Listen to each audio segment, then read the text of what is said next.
말씀 사무엘하 18장 16절에서 18절 말씀 봉독합니다. 오늘 말씀은 압살롬의 이스라엘 진영의 패배와 압살롬의 기념비에 대하여 말씀하는 것을 내용으로 하고 있습니다. 지난 시간에 압살롬이 전사하였죠. 비참하게 죽음을 맞이했습니다. 그 이후에 압살롬에 대한 기록이 한 번 더 나오고 있는데 그것이 바로 압살롬의 기념비에 대한 이야기입니다. 먼저 16절 말씀입니다. 요압이 승리를 선언하였습니다. 압살롬을 죽인 요압이 나팔을 불어 다윗 진영의 군인들을 불러 모았습니다. 더 이상 이스라엘을 추격하지 않게 하였습니다. 압살롬이 죽었으니 더 이상 피를 흘릴 이유가 없어졌기 때문입니다. 압살롬이 일으킨 전쟁은 압살롬의 죽음으로 끝이 났습니다. 압살롬을 따르던 백성들 중에 압살롬이 원수를 갚겠다고 나서는 사람이 한 사람도 없었습니다. 참 압살롬은 불행한 지도자입니다. 지도자가 죽었는데 그 지도자를 위해 나서는 사람이 한 사람도 없었고 그 뒤를 위해서 이끌어 가겠다고 하는 사람도 한 사람도 없었습니다. 전국을 뒤흔들었던 압살롬의 위세가 연기처럼 없어졌습니다. 압살롬이 죽자 따르던 백성들이 뿔뿔이 흩어졌습니다. 지도자의 존재 이유는 따르는 사람들을 하나로 모이게 하는 것임을 알 수 있습니다. 지도자가 중심 역할을 하는 것이죠. 지도자의 역할은 사람들을 모이게 하는 데 있습니다. 사람들의 마음과 생각을 한데로 모아서 집중시키고 그것을 힘으로 잘 증복시켜서 나라의 일을 해가는 사람이 지도자입니다. 지도자는 중심 역할을 하는 존재인 것을 알 수 있습니다. 두 번째로 압살롬이 초라하게 매장되었다는 말씀을 기록하고 있습니다. 17절 말씀입니다. 요압의 부하들이 압살롬을 옮겨다가 숲을 가운데 큰 구덩이에 던져 넣었습니다. 그 위에 큰 돌무더기를 쌓았습니다. 초라하게 매장된 압살롬의 모습을 보게 됩니다. 아무도 그를 불쌍히 여기는 사람이 없었습니다.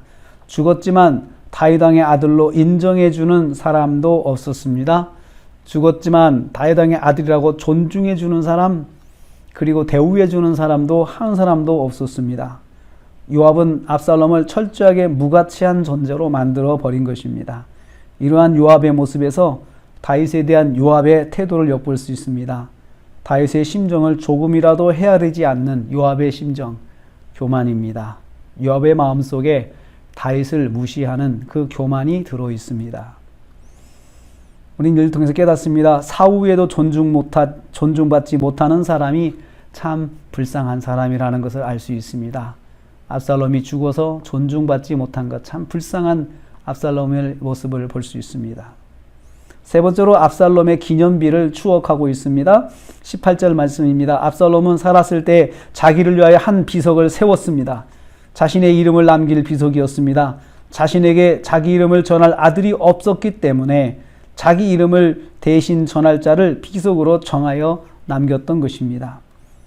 비석을 남긴 압살롬의 마음은 무엇이었을까요? 사람들이 압살롬 자신을 알아주기를 바라는 마음이 간절한 것을 발견할 수 있습니다.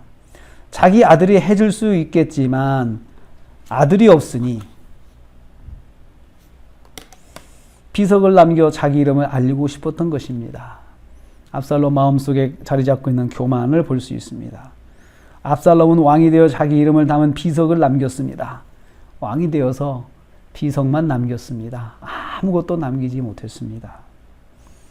교만은 자기를 드러내고자 하는 마음이 교만입니다. 압살롬의 마음속에도 교만이 자리 잡고 있었습니다. 그래서 결국은 비석에다가 자기 이름을 크게 새겨서 기념비를 세웠던 것입니다.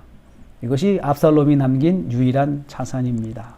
사랑하는 성도님들, 우리가 한 주간을 시작합니다. 우리가 우리 마음속에 자리 잡고 있는 내 이름을 남기고자 하는 그 교만한 마음, 그 교만이 요압에게도 있었고 압살롬에게도 있었습니다. 이 압살롬은 결국 교만 때문에 패배하게 된 거죠. 교만 때문에 아버지를 반역하고 또 반란도 일으키고 결국은 교만 때문에 죽음을 당하게 되었습니다. 우리는 교만을 주의해야 합니다. 우리 마음속에 꿈틀리고 있는 교만을 잘 다스려야 합니다. 교만이 없을 수는 없겠죠. 잘 다스려야 되죠. 이번 한 주간 동안에 하나님께서 교만한 마음을 하나님께서 크게 심판하신다는 걸 꼭 기억하고 한 주간 동안 하나님 앞에서 겸손하게 말씀 앞에서 겸손한 삶을 살아서 순종하는 삶을 살아서 승리하는 저와 여러분 되시기를 주님의 이름으로 축복합니다. 기도하겠습니다. 하나님 감사합니다.